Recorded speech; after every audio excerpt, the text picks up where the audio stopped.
son Ian. I write a lot about him in the book, so you have a face now for by the book and read the chapters. Before I read, I want to address the most frequently asked question about my book. Why is it called Uncommon Core? The term Common Core may have different meanings for people depending on what their political affiliations are. It also has different meanings depending on whether that person's a teacher or a parent, or if they're engaged in secondary or primary schools. On the surface, Common Core is just the name given to standards, and there's nothing really wrong with standards, right? As long as those standards are just guidelines. When those standards become a mandated curriculum that is used to evaluate teachers and label students, I have a problem with that. Another consequence of this legislation from supposed educational reformers is that it has created a generation of followers instead of out-of-the-box thinkers. Students are told what to learn, when to learn it, for the pleasure of taking a test that will label them. So no, I'm not a fan of Common Core state standards. However, my book is not about those Common Core standards. My book is about the soft skills that cannot be written as curriculum to be measured on a test. So in that way, Uncommon Core is really the anti-Common Core. It is the opposite of Common Core. These are the skills that colleges, universities, and businesses say are more important than the knowledge students learned and quickly forgot after high school. In the real world, we don't acquire knowledge on a time limit. We don't define success by someone's ability to answer a multiple choice question.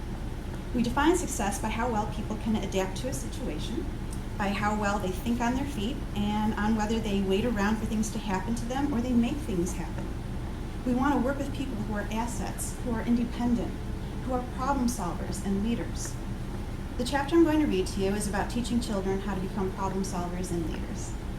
In order to do this, students need to take an active role in their education. When I taught high school English, I didn't want my students to sit passively in class and let other people make decisions for them. I wanted them engaged with their learning. When students are engaged in their education, they learn important life lessons that stick with them. They make mistakes, but they learn how to correct them. They want to learn so they understand their world and themselves better.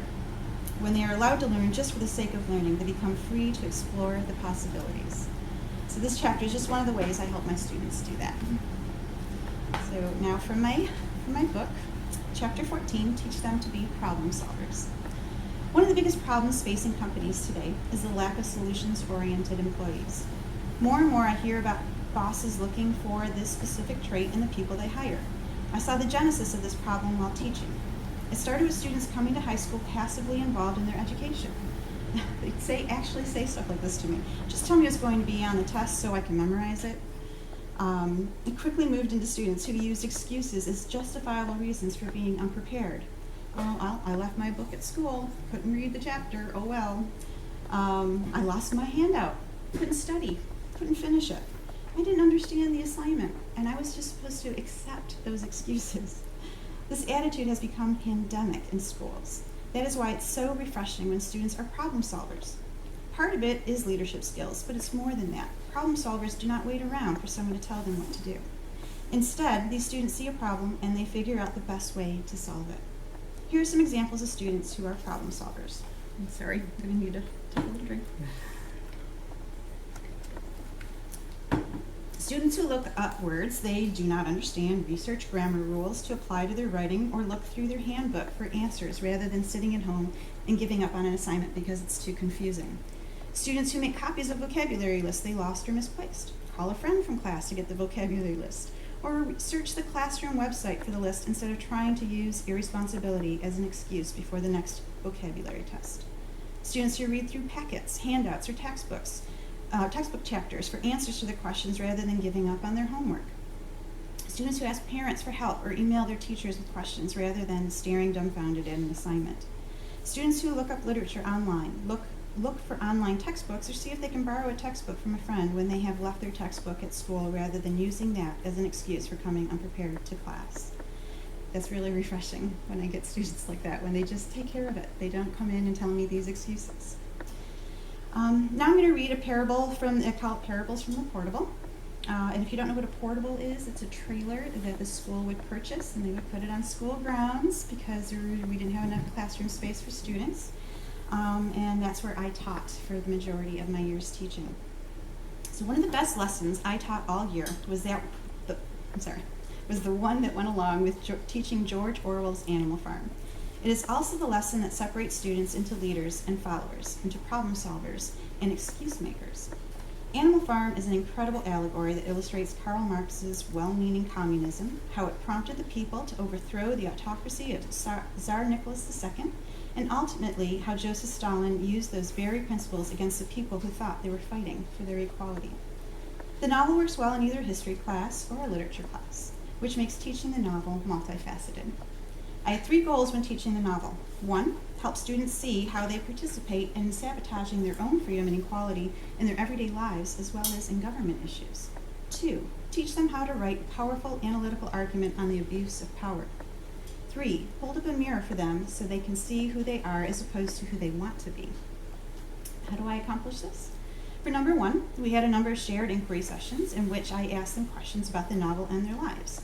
For instance, why didn't anyone stand up to Napoleon, the tyrannical pig, who is the main antagonist in the book? How did Napoleon gain power so quickly? Have you ever defended your rights at home, at school, at work, with friends? Which situations are harder than others, and why? For number 2, I had a writing packet that walked them through writing an analysis of the prompt. Pick one leader or one follower and analyze how that character destroys freedom and equality on the farm.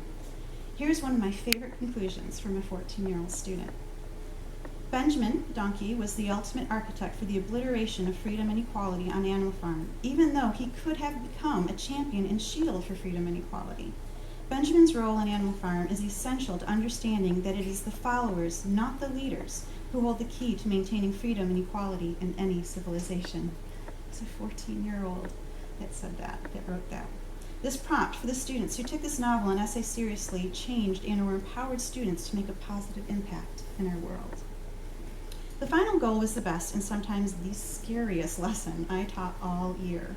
Ironically, this great lesson had nothing to do with me and everything to do with the students. For number 3, I conducted a social experiment by telling my students they had rebelled against my authority in the classroom. I can't take credit for this, it was in the teaching notes of the novel. I gave them a list of 5 things they had to accomplish before they could start functioning as a literature class. Number 1, develop a motto or rallying song. Number 2, come up with a new name for the class. Number 3, write commandments, at least 4, for this new classroom. Number 4, create a plan to maintain the purpose of this group as that of a literature class. And number 5, begin functioning as one. I then walked to the back of the room, sat at my desk, took notes, and refused to acknowledge them when they asked me questions. With every experiment, a few things always happened. Someone, or a group, stood up to solve the problems presented, and the class attempted to accomplish the goals under the direction of this leadership. What ensued after that depended on the students' personalities. It was an eye-opening experience for me every time, and a day that has stayed with my students forever. When I first started this social experiment, I thought the goal was for the students to solve the problem of anarchy, right? And to start working as a group, and at the end of the hour to have begun functioning as a literature classroom. I was so wrong. The goal was to show students who they are. The goal was to test the theory that power corrupts. The goal was to see the problem solvers, the goal was to see who the problem solvers were and who would remain passive.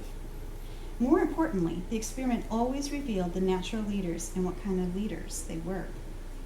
Surprisingly, it was not always the smartest students who took over leadership, but it was a bonus if they were intelligent. Usually it was the student who had natural charisma because students always followed someone that they thought was likable. If the popular student did not stand up and take over right away, someone invariably nominated him or her to the position. Whether that student remained in power or not depended on whether he or she was a good good leader and problem solver, and whether or not there were other leaders in the classroom. Sadly, the girls only remained in power if they were working in conjunction with a male student. Even girls were horrible to any girl who dared to stand in leadership above them. My goal was to be an observer and report what I saw, and then afterwards ask questions about motivation and behaviors. Students decided what happened in the classroom. If someone needed to go to the bathroom, he could decide to leave the room. I would not give or deny permission to anyone. And I always liked when that student would just leave. It just showed that he had so much courage. Students could get involved or listen to their music if they wanted. They could start another rebellion against the new leadership or follow the new leader completely. It was always their choice. Throughout the years, I had every possible scenario, yet every year, students surprised me with a new twist. There were students I would vote for if they ran for political office, and then there were students I would protest against if they ever tried. But mostly, there were students who were forever changed by looking into the Animal Farm mirror. Here are a few of the most interesting outcomes. One year, I had a student, Todd, who was bright but was in my regular English class opposed to my honors English. He read the whole novel over the weekend instead of just the first 2 chapters I assigned. When I wrote the instructions on the board, he knew what I was doing instantly. To his amazement, the students told Todd to take over leadership. Instead of speaking to the class, he asked another student to come up with him. Todd never spoke to the class once. He spoke to this other boy who then spoke to the class, and everyone accepted this behavior. It was at this point that my heart started racing, but not as much as it did by the end of the hour. Todd started creating rules through his chief propagandist that everyone followed blindly. He started with simple crowd-pleasing rules like no homework ever. And then he moved to all adults suck and must be avoided at all costs. Some students actually turned towards me like they were going to physically remove me from the classroom. It was then that Todd's mouthpiece told them that I was not really there, so they just had to ignore me. The class looked up at him with adoration. By the end, he had people wearing red at the back of the class facing the wall because he hated the color red, and people wearing black sitting up front near him. There were no objections. There were no abstainers. They all blindly followed him. Todd caught my eye at one point, and we just looked at each other with shock tinged with fear. He could not believe they were actually doing everything he told them to do. When I stood up to report back, I begged Todd not to go into politics unless he promised me he would use his powers for good, not evil. He laughed and promised he would not. The class's only explanation for their behavior was, Todd is cool. We just wanted him to like us. Obviously, people in this class could not solve a problem they didn't realize existed. Another situation was with my honors English class. After I walked to the back of the room, 2 students stood up and tried to lead the group.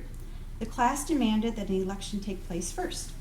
There were at least 15 students on the ballot. After much debate, an election gave the position to the top 2 students. No one was happy. Before they could accomplish any of the tasks, another rebellion occurred. 2 new students took over. Within 10 minutes, another rebellion occurred. This happened for the entire hour of the experiment. At first, I was frustrated. I was ready to tell them they failed the experiment. Instead, I asked them what they thought of it.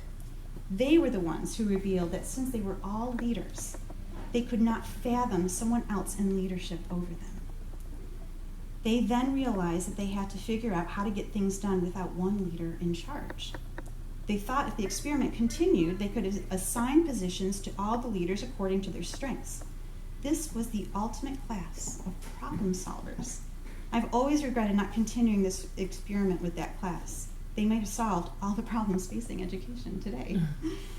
Every once in a while, I would have a student who stood up and led, not as a dictator, but as a leader of the people. He would accept every suggestion and value everyone's input, even if some of the suggestions were ridiculous. I only had a few students who actually led that way over the years, but I hope that those few students find their way into politics. One year, I had a boy come talk to me after the experiment was over. He didn't like how he was feeling about the process. Paul stepped into leadership and had the support of the group until he started yelling at them. A few students started talking rebellion against him, but nothing developed. To top it off, Paul told another student that no one cared what this student thought and to sit down and shut up. When I reported back to the class, I asked why no one told Paul that his behavior was not okay. The majority of the class thought that Paul was right and the protester was just being a jerk. even though Paul was supported by his peers, he got a good look at himself and didn't like what he saw. He sat before me deflated. Paul had always thought he was a great guy and didn't understand what happened to him. I told him I knew he felt bad about his behavior, but that he was given a gift. He saw what power could do to him. He had the opportunity to decide if he wanted to be shaped by power or if he wanted to use his natural leadership for good. I reassured Paul that I thought he was a wonderful person and that I believed in him. If he looked at the experiment as a rare opportunity to see his future path and to decide if that was who he wanted to be or not, Paul could start making changes before his personality went too far in the wrong direction. Now was the time for him to decide what kind of man he wanted to be. Paul smiled and thanked me for helping him feel better. I know that even though his ego is slightly bruised, he will take his leadership position more seriously from now on. So here are some of my suggestions. This is kind of the format of the entire book. So parents can help their child become a problem solver by letting her solve problems. Instead of telling a child what to do and how to do it, parents can present problems to their child and ask how she would solve them. Here are some problems that children can work together with parents to solve. People are coming to the house in an hour for a visit, but the house is messy. What are the most important things to clean? Who should do what? Mom and dad only have a certain amount of money to spend for a child's birthday. Should they host a party and not buy a present? Should they buy a present and not host a party? Is there another solution?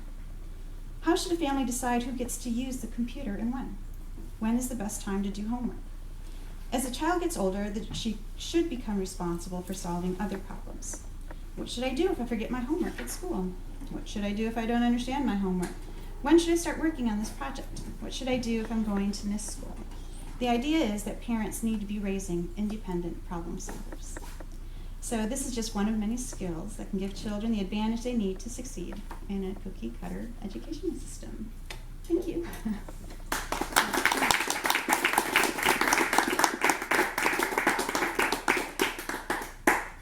Are there any questions or any comments? Are those the real names of your students? No, I changed names to protect them. I have a question. I think they recognize themselves, though. I had a couple recognize themselves already. So, my daughter's in second grade, so I'm still, fairly new to the whole school thing. But it's pretty obvious that the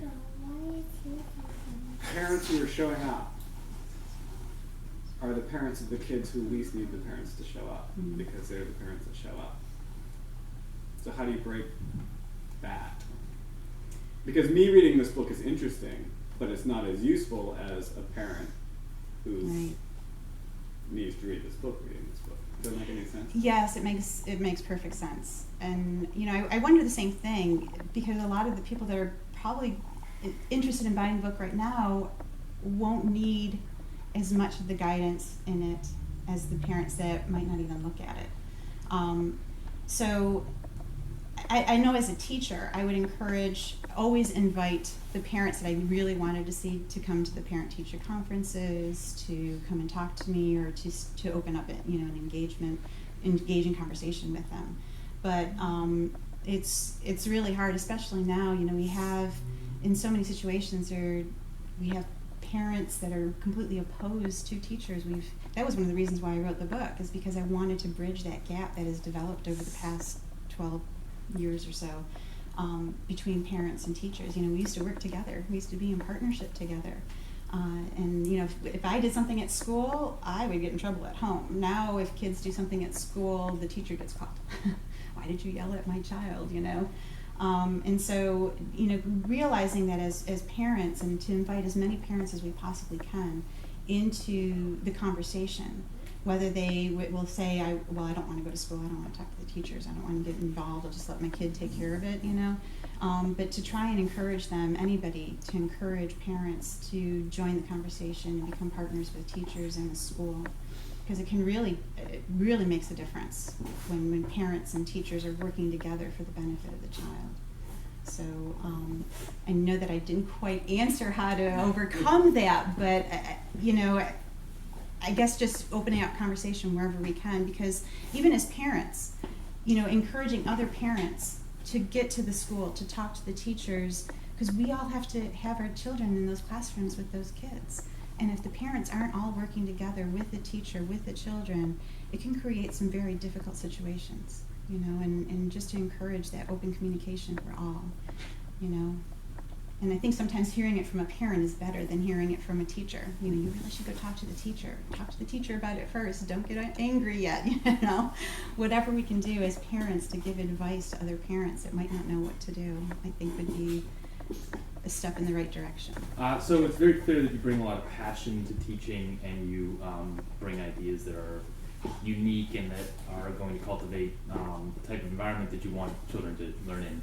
And I have friends that are teachers who do the same thing, and so I'm very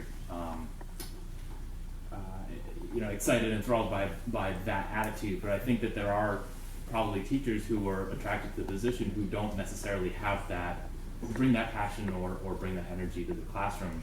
You had alluded to standards being a good thing in education, not necessarily a required test, but what is the ideal solution? How do you continue, while not necessarily slapping people on the wrist or holding people to regulations?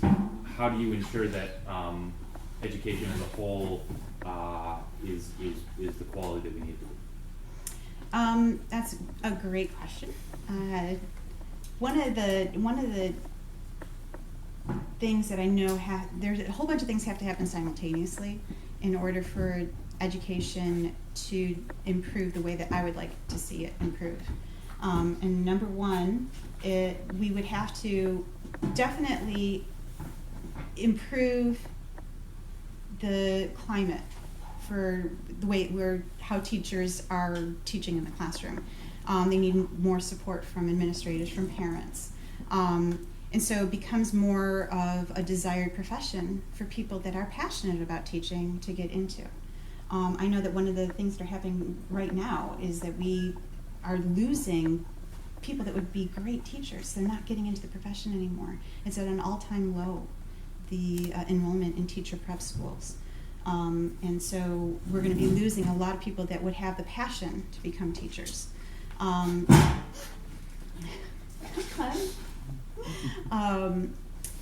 so we definitely want to hire the best possible, and the only way to do that first is to change the climate in education, especially towards teachers. And then the other thing is that right now it's a very punitive system.